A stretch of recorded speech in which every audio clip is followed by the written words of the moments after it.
Hello everyone, मैं Virendra Kumar lecturer diet Pilibhit आपका स्वागत करता हूं और आशा करता हूं कि आप साकुशल होंगे। ऑनलाइन क्लासेस की इस कड़ी में मैं आज आपको शैक्षिक प्रबंधन के अंतर्गत कक्ष प्रबंधन के विषय में बताऊंगा। इससे पूर्व आप शैक्षिक प्रबंधन एवं प्रशासन के अंतर्गत संस्थागत नियोजन एवं प्रबंधन क्या होता है इसके बारे में जान चुके हैं, विद्यालय प्रबंधन के अर्थ के विषय में भी जान चुके हैं और वित्तीय प्रबंधन को भी आपको पढ़ाया जा चुका है। आज इसकी अगली कड़ी में मैं आपको कक्ष प्रबंधन क्या होता है इसके बारे में बताऊंगा। कक्ष प्रबंधन का सामान्य अर्थ कक्ष से संबंधित उपकरण एवं उनकी भौतिक व्यवस्था तथा मानवीय व्यवस्था के क्रम से लिया जाता है, जिसका उद्देश्य टीचिंग लर्निंग प्रोसेस को प्रभावी बनाना होता है। कक्ष प्रबंधन अर्थात क्लासरूम मैनेजमेंट के अंतर्गत उन समस्त तत्वों का प्रबंधन सम्मिलित होता है जो कि शिक्षण अधिगम प्रक्रिया को डायरेक्ट और इनडायरेक्ट रूप से प्रभावित करते हैं। स्पष्ट है कि क्लासरूम मैनेजमेंट यानी कि कक्ष प्रबंधन एक व्यापक कॉन्सेप्ट है जिसके अंतर्गत क्लासरूम से संबंधित समस्त भौतिक संसाधनों जैसे कुर्सी, मेज, भवन इत्यादि एवं मानवीय संसाधनों जैसे शिक्षक, विद्यार्थी के प्रबंधन को शामिल किया जाता है। इस प्रकार हम कह सकते हैं कि जो कक्ष प्रबंधन होता है उसमें मानवीय और भौतिक दोनों तरह से जितने भी भौतिक और अभौतिक वस्तुएं सम्मिलित होती हैं उन सब का प्रबंधन कक्ष प्रबंधन में समाहित होता है। कक्ष प्रबंधन को क्रियात्मक और अवधारणात्मक दोनों अर्थों में समझा जा सकता है। आइए जानते हैं कि इसका क्रियात्मक अर्थ क्या होता है। क्रियात्मक अर्थ यानी कि ऑपरेशनल मीनिंग, इस अर्थ में कक्ष संबंध अध्यापक छात्र संबंध के माध्यम से। यहाँ पर एक ध्यान रखने की आवश्यकता है कि जब हम क्रियात्मक बात कर रहे हैं तो इसका मतलब क्रिया करने वाली चीज़ें यानी कि अध्यापक और छात्र जहाँ इंटरेक्शन होता है, तो अध्यापक छात्र संबंध के माध्यम से लर्निंग को प्रेरित करने के लिए क्लासरूम में क्रियाओं और कार्यकलापों की व्यवस्था का प्रबंधन किया जाता है। क्लासरूम की विभिन्न क्रियाओं का प्रबंधन करने के लिए अध्यापक और विद्यार्थी दोनों मेन कंपोनेंट होते हैं अर्थात मूलभूत घटक होते हैं। ये दोनों ही पारस्परिक क्रिया करते हैं और कक्ष प्रबंधन में अपना सहयोग प्रदान करते हैं। इसी प्रकार से इसका कॉन्सेप्चुअल मीनिंग समझते हैं यानी कि अवधारणात्मक अर्थ क्या होता है। कक्ष प्रबंधन की अर्थ में या अवधारणात्मक अर्थ में अध्यापक विभिन्न कार्य करते हैं जैसे कि प्लानिंग करना। यहाँ अवधारणा क्या है, यहाँ हम ये जानने का प्रयास करते हैं कि आखिर कक्ष प्रबंधन की अवधारणा क्या है। तो इसमें कार्य करते हुए अध्यापक विभिन्न कार्य करते हैं जैसे कि प्लानिंग करना, व्यवस्था करना, समन्वय स्थापित करना, निर्देशित करना, नियंत्रित करना और व्यवहार का आदान प्रदान करना। अब प्लानिंग से मतलब हुआ कि हम विद्यालय में जब हम कक्षा में जाएंगे तो कक्षा में प्रत्येक प्रकार की प्लानिंग करना, कैसे सिटिंग प्लान करना है, कैसे पढ़ाना है, कैसे बच्चों को बैठाना है, कैसे हम अपनी बात को रखना है, हम लेसन प्लान कैसे बनाएंगे, ये सब अवधारणाएं हैं जिनको हमें पहले से पूरित करना होता है। हम बच्चों से समन्वय स्थापित करते हैं, बच्चों को बहुत बार डायरेक्शंस देते हैं कि आप इस तरह से काम कीजिए, आप इस तरह से रिप्लाई दीजिए, आप ऐसे बैठिए। ये सब हमारे प्रबंधन का एक हिस्सा होता है। हम उनको कंट्रोल भी करते हैं और ये कंट्रोल कर ही हम उनके व्यवहार के साथ अपना जुड़ाव पैदा करते हैं। और इस अर्थ में कक्ष प्रबंधन उद्देश्यों द्वारा प्रबंध व्यवहार सुधार जो कि पुनर्वलन के द्वारा किया जाता है। कई बार हम देखते हैं कि बच्चे कोई जब सकारात्मक प्रतिक्रिया करते हैं तब अब हम उन्हें पुनर्वलन देते हैं और वो पुनर्वलन उनकी बार बार क्रिया करने की आवृत्ति को बढ़ा देता है और इस प्रकार वो कक्ष प्रबंधन में सकारात्मक योगदान देते हैं। इस प्रकार कार्य संबंधी विश्लेषण और आकस्मिकता प्रबंधन से देखा जाता है। जैसा कि जॉनसन एंड ब्रुक्स ने कहा है कि कक्ष प्रबंधन एक संगठनात्मक कार्यप्रणाली है जिसमें विविध प्रकार के वातावरण में कार्य किए जाते हैं, जिसके परिणाम स्वरूप मन में कुछ विशेष मूल्य विकसित होते हैं जैसे मनुष्य के लिए आदर, व्यक्तिगत निष्ठा, आत्मनिर्देशन, सामूहिक संयोजन इत्यादि। अब बात करते हैं कि कक्ष प्रबंधन के उद्देश्य क्या होते हैं, क्यों किया जाता है। तो कक्ष प्रबंधन का मुख्य उद्देश्य भौतिक व मानवीय संसाधनों का प्रयोग इस प्रकार करना है कि जिससे शिक्षक और शिक्षार्थी दोनों लाभ प्राप्त कर सकें। इसका एक अन्य उद्देश्य क्लासरूम को उन सभी सुविधाओं से युक्त बनाना है जिससे शिक्षण अधिगम प्रक्रिया को रोचकता प्रदान की जा सके। शिक्षण अधिगम प्रक्रिया को सरल और प्रभावशाली बनाकर विद्यार्थियों के लर्निंग लेवल को ऊंचा करना भी एक क्लासरूम मैनेजमेंट का प्रमुख उद्देश्य होता है। यही हमें बताता है कि हम किस तरह से अपने शिक्षण को प्रभावशाली बनाएं। क्लासरूम प्रबंधन कैसे किया जा सकता है इस बारे में जानते हैं। क्लासरूम में बैठने की व्यवस्था में लचीलापन हो, जब हम लचीलापन से व्यवस्था करते हैं, जिससे समय के अनुसार व्यक्तिगत कार्य या फिर जोड़े के रूप में कार्य अथवा समूह के रूप में कार्य करने की व्यवस्था में भी जब चाहें परिवर्तन कर सकते हैं, और इस प्रकार से हमारी क्लासरूम में अव्यवस्था नहीं फैलती है और पर्याप्त प्रबंधन रहता है। क्लास में रोशनी की पर्याप्त व्यवस्था होनी चाहिए, जिससे कि श्याम पट पर लिखा हुआ कार्य स्पष्ट रूप से दिखाई दे।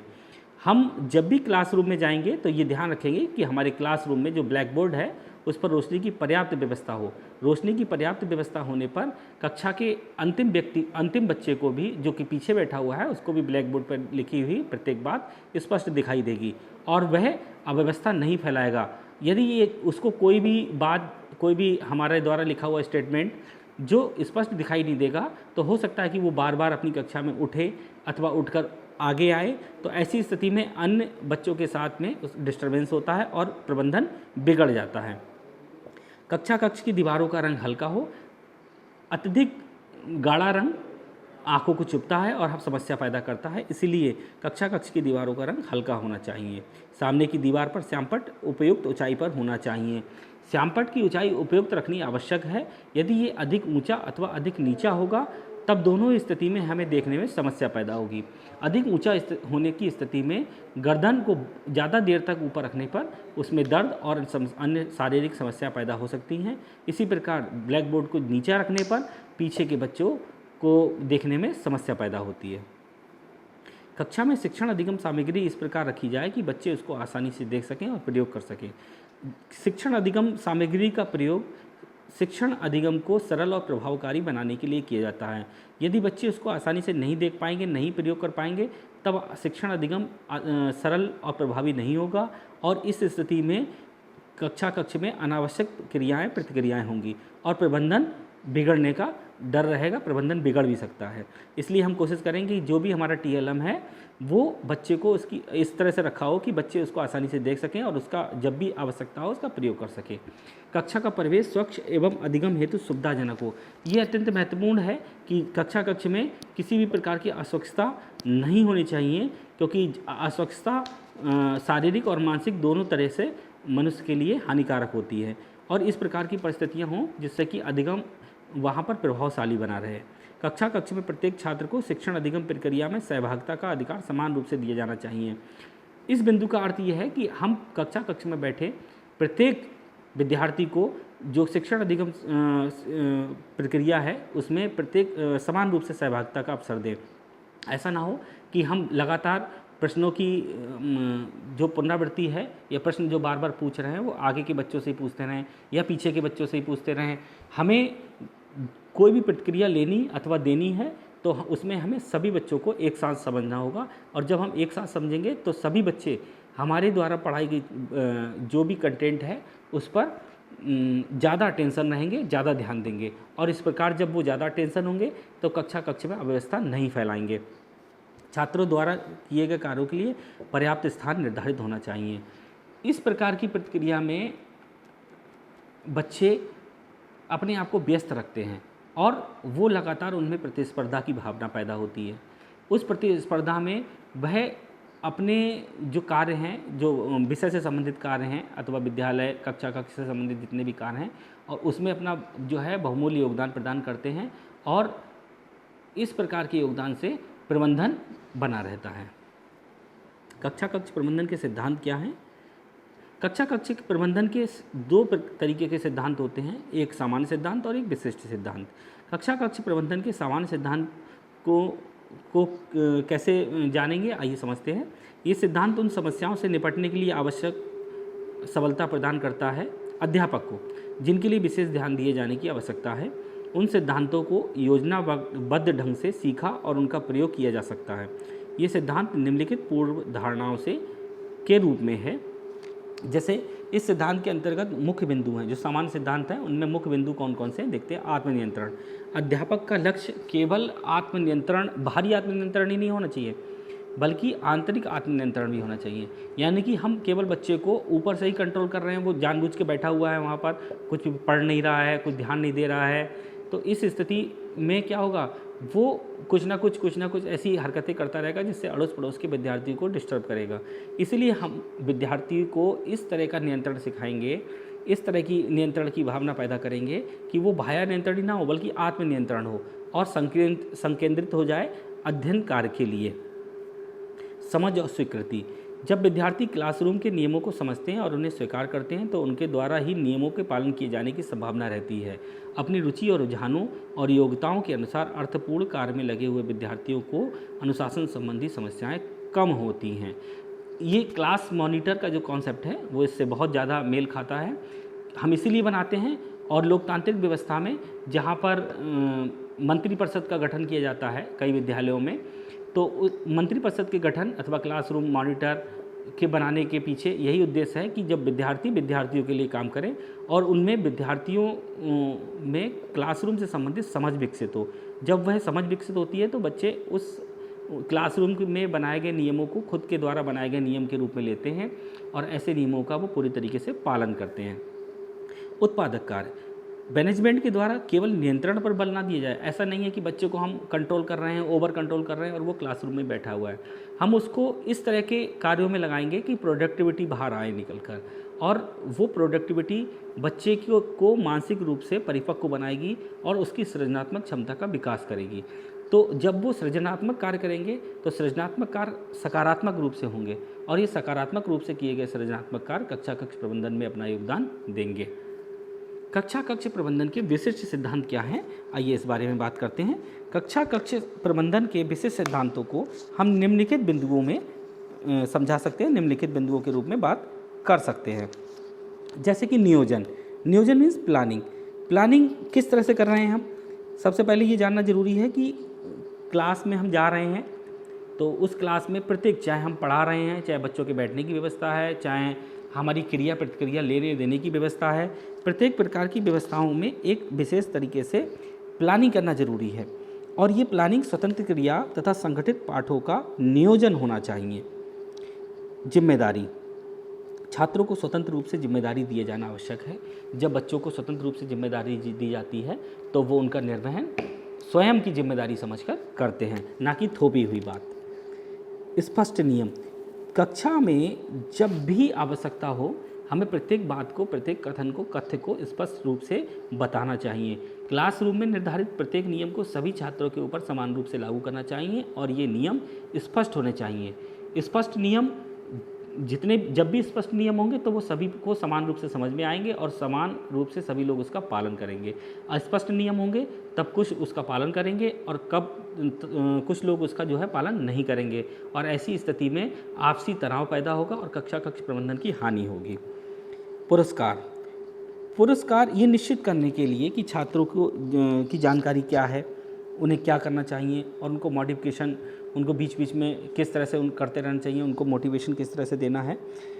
इन सब चीज़ों के लिए वांछनीय जो व्यवहार का निश्चित रूप से उल्लेख किया जाना आवश्यक है और ऐसे व्यवहार को बार बार हम पुरस्कृत भी करें। जैसे क्लास में कोई अच्छा कार्य कर रहा है तो हम उस अच्छे कार्य करने वाले को रिवार्ड भी दें और उसको बताएं कि इस तरह से कार्य करने से क्या लाभ हो रहे हैं, और अगर कोई गलत कार्य कर रहा है तो उसको हानि के संदर्भ में ही समझा जाए। इससे क्लासरूम मैनेजमेंट ठीक तरीके से होगा।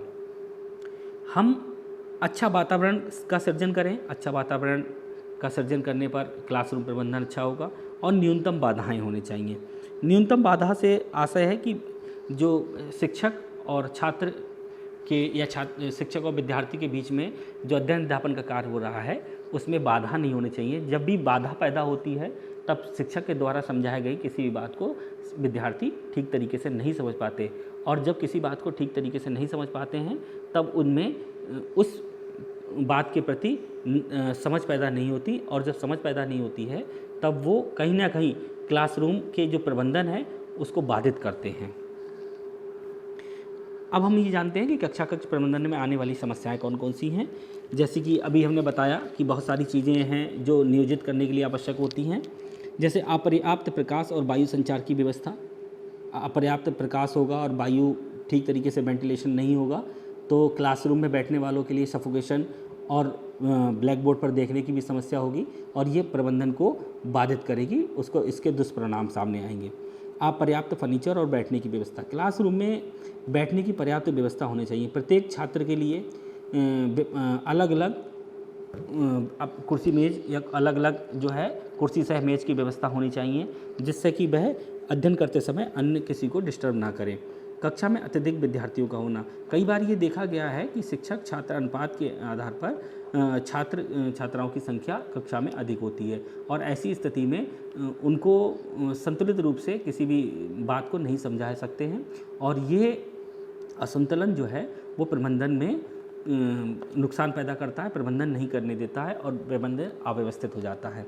इसीलिए हमारी चाहे एजुकेशन पॉलिसीज़ रही हैं, चाहे विभिन्न आयोग हुए हैं, उन्होंने शिक्षक छात्र अनुपात और कक्षा कक्ष में बैठने वाले छात्र छात्राओं की संख्या को नियत किया है, ताकि कक्षा कक्ष में बैठने वाले इन छात्र छात्राओं को से अब अध्यापक ठीक तरीके से इंटरेक्शन कर सके। दिनचर्या का अभाव, ये दिनचर्या का अभाव प्रत्येक छात्र छात्रा और प्रत्येक अध्यापक दोनों के लिए अभाव नहीं होना चाहिए। प्रत्येक दिनचर्या बिल्कुल ठीक तरीके से होने चाहिए। जब दिनचर्या के अभाव में हम प्रॉपर तरीके से क्लासरूम में नहीं जा पाएंगे, कभी क्लास में हमारा जो टाइम टेबल है उसके अकॉर्डिंग काम नहीं कर पाएंगे, तो टाइम टेबल के अकॉर्डिंग पढ़ना बहुत ज़रूरी है। जब भी टाइम टेबल नहीं होगा, टाइम टेबल के अकॉर्डिंग हम नहीं पढ़ाएंगे, तो ऐसी स्थिति में प्रबंधन कहीं ना कहीं गड़बड़ हो जाएगा। कक्षाओं का एक दूसरे के निकट होना, कई बार ऐसा देखा गया है कि एक कक्षा और दूसरी कक्षा के गेट आमने सामने होते हैं, और कई बार ऐसा होता है कि एक दूसरे की विंडो या गेट या विंडो आपस में सटकर होती हैं, और इस स्थिति में एक क्लासरूम के छात्रों छात्राओं के द्वारा किए गए जो अनावश्यक कार्य हैं अथवा शोर है, वार्तालाप है, इसकी ध्वनि दूसरी कक्षा के छात्र छात्राओं को अध्ययन में बाधित होती है, बाधन करती है। तो ऐसी स्थिति में कक्ष जो हैं वो एक दूसरे से इस प्रकार बने होने चाहिए ताकि एक क्लास के में बैठे हुए छात्र छात्राओं के द्वारा किए गए वार्तालाप या अन्य किसी कार्य कोई सकारात्मक अथवा नकारात्मक कार्य का प्रभाव दूसरी कक्षा पर ना पड़े। अनुशासनहीनता की समस्या, अनुशासनहीनता की समस्या एक विकट समस्या है, एक बड़ी समस्या है। इसमें देखते हैं कि अध्यापक को कक्षा में अनुशासनहीनता की कई समस्याओं का हम सामना करना पड़ता है। प्रायः पीछे बैठने वाले विद्यार्थी अनुशासन भंग करते हैं। अध्यापक को देखना चाहिए कि आपस में बातें करने वाले विद्यार्थी दूर दूर बैठें। कई बार अध्यापक किसी विद्यार्थी को दंड देता है, परंतु वह दंड स्वीकार नहीं करता और दुर्व्यवहार करता है। कई बार कक्षा में हूटिंग होती है। ऐसी अनुशासनहीन स्थितियों में अध्यापक की दशा बहुत दयनीय हो जाती है, शोचनीय हो जाती है। अतः कक्ष प्रबंधन इस तरह से होना चाहिए कि जो पीछे बैठे बच्चे हैं उन पर भी विशेष ध्यान रहे। संशोधन कार्य की समस्याएं, विद्यार्थियों से खचाखच भरी हुई कक्षा में विद्यार्थियों के लिखित कार्य को शुद्ध करना असंभव होता है। संशोधन कार्य का मतलब है कि जो उन्होंने कार्य किया है उसमें हम संशोधन कैसे कर रहे हैं, उनको समझा रहे हैं, उनको बता रहे हैं कि अब आपको ये नहीं बल्कि ये कार्य करना है।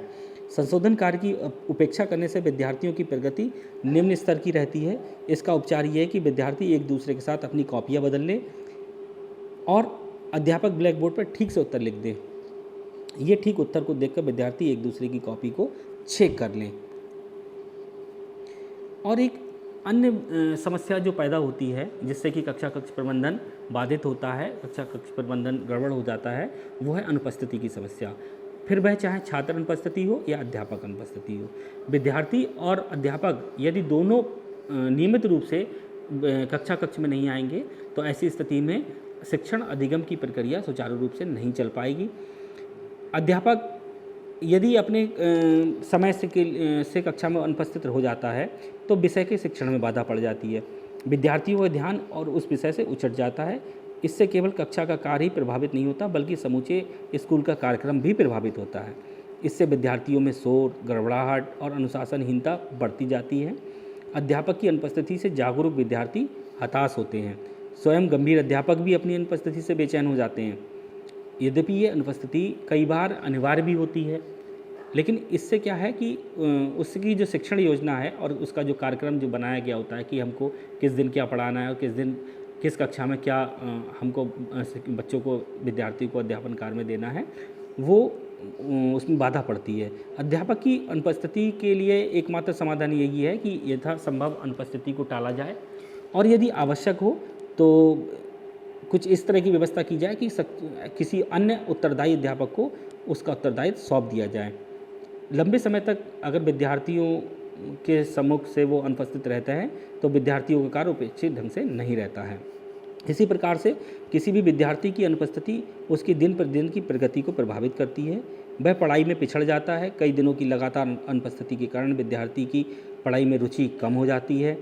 उसकी उपलब्धि निम्न स्तर की भी हो सकती है। यदि अध्यापक ऐसे विद्यार्थी के लिए पाठ की पुनरावृत्ति करता है तो इससे जो दूसरे विद्यार्थी हैं जिन्होंने पहले से वो अध्ययन कर रखा है तो उनके अध्ययन का समय नष्ट होता है और ये तरीके से विद्यार्थियों के लिए समय का अपव्यय होता है। ऐसी स्थिति में उन्हें शरारतें करने का भी खुला अवसर मिल जाता है। इसीलिए अनुपस्थिति की समस्या भी एक गंभीर समस्या है और कोशिश करनी चाहिए कि अध्यापक और विद्यार्थी दोनों ही कक्षा कक्ष में अनुपस्थित ना रहें। कक्षा कक्ष को प्रबंधन को प्रभावित करने वाले कारक कौन कौन से हैं? जैसा कि बताया, कक्षा कक्ष प्रबंधन की अवस्थाएं वो किस तरह से हैं। शिक्षण अधिगम के उद्देश्य, अगर हमारे उद्देश्य पहले से क्लियर नहीं होंगे तो बच्चे या जो विद्यार्थी कक्षा कक्ष में बैठे हुए हैं वो उद्देश्यहीन शिक्षा ग्रहण करने में अनावश्यक रूप से प्रबंधन को बाधित करेंगे। शिक्षण की नीतियाँ, प्रत्येक विषय को पढ़ाने की नीतियाँ अलग अलग तरीके से होती हैं।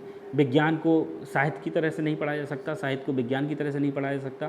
तो हमें कोशिश करना चाहिए कि जो विषय जिस तरह की कुशल नीतियों से पढ़ाया जा सकता है उसको उसी नीति के अनुसार पढ़ाया जाना चाहिए।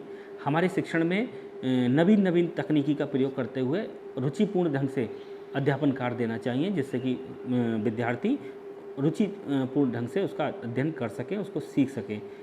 शिक्षण की परिस्थितियाँ, शिक्षण की परिस्थितियों में ये आवश्यक है कि जो भी हम पढ़ा रहे हैं, जो भी बच्चे कर रहे हैं, जैसे चीज़ें होती हैं कि 8 परिस्थितियाँ होती हैं जो रॉबर्ट गैने ने बताई हैं कि इन 8 परिस्थितियों के अनुसार कक्षा कक्ष की क्रियाओं का प्रबंधन करना चाहिए।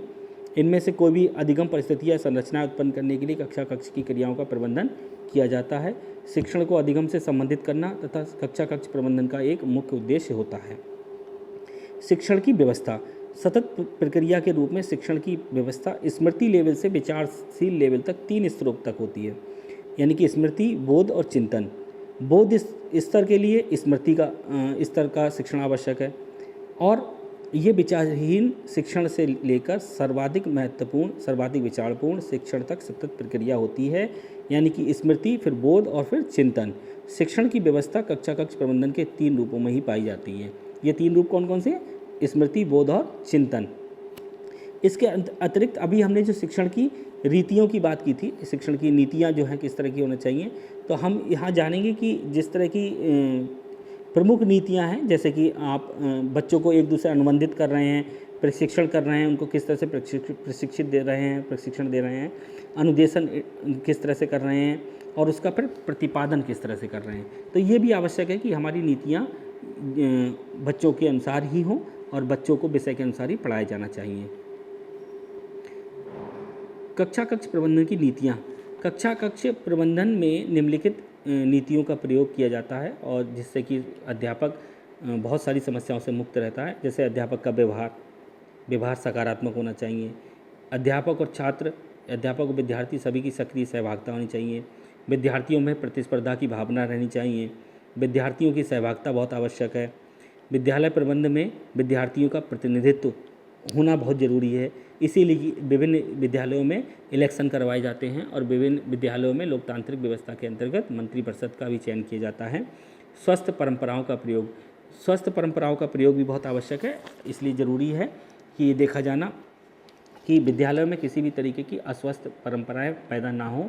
जाति, धर्म, लिंग, विभिन्न त्यौहार, विभिन्न भाषाविदों के बीच में किसी भी तरीके की ऐसी बात नहीं आनी चाहिए जिससे कि आपस में मतभेद पैदा हों। और इस प्रकार इसके बाद है अभिप्रेरणा प्रदान करना।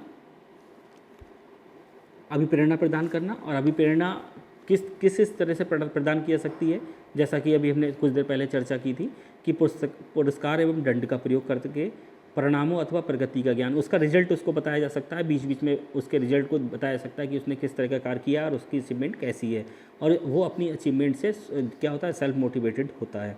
लक्ष्य, आदर्श एवं उद्देश्यपूर्ण प्रयास, हमारे जो लक्ष्य और उद्देश्य है वो इस तरह के होने चाहिए जो बच्चे को प्रोत्साहित करें कि हम कोशिश ये करेंगे कि स्टेप टू स्टेप उनको आगे बढ़ाएं। एक स्टेप को पार करें, फिर दूसरे स्टेप को पार करें, फिर तीसरे स्टेप को पार करें, और इस तरह से स्टेप टू स्टेप में जब हम आगे बढ़ते जाएंगे तब हम देखेंगे कि हम लक्ष्य और आदर्श का पूर्ण रूप से पालन कर रहे हैं और कक्षा कक्ष प्रबंधन ठीक तरीके से हो रहा है। सहयोग की भावना, सहयोग की भावना भी बहुत ज़रूरी है। कक्षा कक्ष प्रबंधन में सहयोग की भावना नहीं होगी तो प्रबंधन अस्वस्थ हो जाएगा। आशा करता हूँ कि आज का लेक्चर आपको समझ में आया होगा। अगर कोई भी क्वेरी हो, किसी भी तरीके की समस्या हो तो आप कमेंट बॉक्स में मुझसे पूछ सकते हैं। धन्यवाद।